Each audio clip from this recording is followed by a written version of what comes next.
So you need 18mm wrench. You can see there. A 19mm wrench. 18mm socket. Optional but helpful. Same with the ratchet. A hammer. Breaker bar. Penetrating fluid. And impact gun. Also optional but also very helpful. Alrighty, so here you can see our links. That's the bottom and the top. There's the two nuts we do have to remove. And there is also the bolt in the back that you can hold the wrench to help and aid in removing it. Otherwise, it's just going to spin. So you need that. That's why you need the two wrenches. So I put one wrench on here, and then another on here. Well, a ratchet, I should say. And then I'm going to use a hammer first. I'm going to hit it a few times.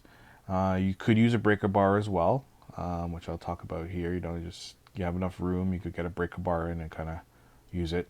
And the idea first, you're going to use the ratchet and the wrench, or two wrenches, obviously. But you want it, the nut will also be locked onto that stabilizer bar with rust and whatever, especially if you live in a rust area. So first I like to get the nut moving, broken free and moving. And then once it's moving, then you can kind of go with things. So you can see now that I've got it moving, I can apply pressure with the wrench on one end, using the ratchet on the other, and we're going to loosen it a bit. We're not going to take it out all the way. We are just going to loosen it a bit. This one here, the bottom one, is tougher to do. It took me a little longer. The top was pretty easy. One, you get access to impact, but two, it didn't have all the rust. Well, it has rust, but the impact made the life so much easier. Using a ratchet is ideal, but hey, sometimes you can't. And using a ratchet on this would have been hard, so I did go with the impact. And we're just going to zip that right out. You can see though, it's there's a lot of resistance there, a lot of resistance. That's just from rust and stuff like that. Luckily I didn't have to cut it out or anything like that, use a torch, but hey, if we needed to, that's what we would have done. You're going to see a whole bunch of rust just come pelting out of there now. Look at that. So that doing that by hand would have been difficult, but sometimes that's what you got to do. Expect that could happen. You can see I did spray it down with penetrating fluid though, so it's you can see it's wet. Sorry I didn't show that, but I did spray the top and bottom. So got the bolt out. It is hot. Oof, yeah, all that friction and everything like that. Ooh boy. But got it done. So I did put it back on and let it hold for a bit. That's just to keep it stable. Because if you don't, then the stabilizer link at the top is going to come out, and doing this final lower bolt will be a lot harder, more awkward, and things like that. This will just make it a little easier. So it's just pretty much holding the stabilizer bar link there at the top. And now we're just finishing up removing the bottom. The bottom was tricky to do, again, all that rust and everything. Again, got to do it by hand. If I could get the impact there, I would have done the impact for sure. And I probably could have through the lower control arm. There's an opening there, probably with a U-joint. Could have probably done it, but I just opted to go by hand here. And yeah, you got a good view of my arm. Yeah.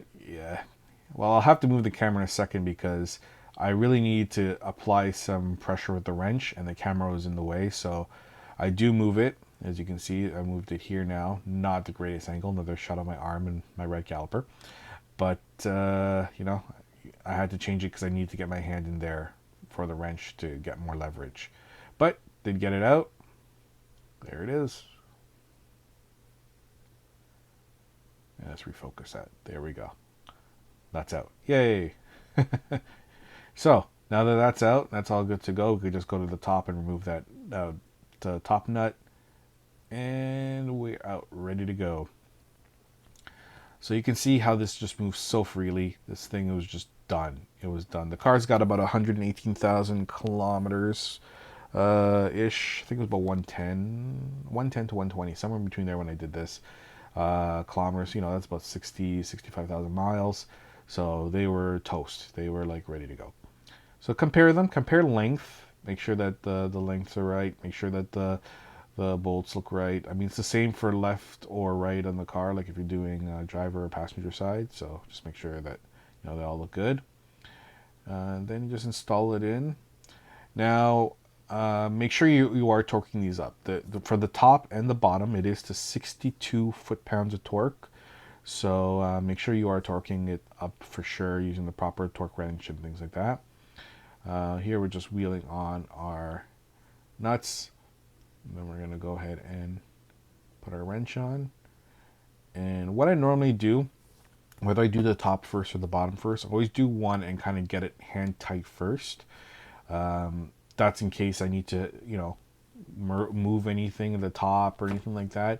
There's still a little bit of play, so pretty much got the hand tight, which I did there, took a couple minutes. Then go to the top, and now I'm gonna show you. You can use the ratchet, which would be fine, but in my case, I'm just gonna use the impact and the interest of speed and things like that. But again, make sure you are torquing to the 62 foot-pounds for sure. So you just put your wrench in, hold it, make sure you get grip so it doesn't like pitch out at you or anything. It will want to kind of move. Get it nice and tight, and then tighten to 62, and go to the bottom. Same idea, wrench back on, and then you give that its final tighten. And then, all done.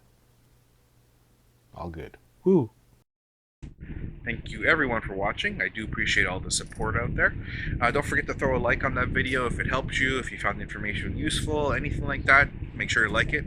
Don't forget to subscribe, help the channel grow, and hit the notification if you want to see more of my videos. If you dislike the video, that's okay, no problem at all, but don't be a troll, alright? Make sure you put why in the comments. I mean, maybe I missed something, maybe I got something wrong, maybe there's something you feel better or you didn't like how I filmed. Whatever it is, put it in there. I make these videos to help people out, so I can only make it better if I get the feedback, but I need the feedback. Just don't be trolling, alright? Otherwise, if you have any other comments, feel free to do so. I answer questions whenever I can. If you want to add something on there, if you have a helpful tip that maybe I didn't cover, I didn't even know about, make sure to put that in the comments as well. I want to thank everyone, and I will see you all next video.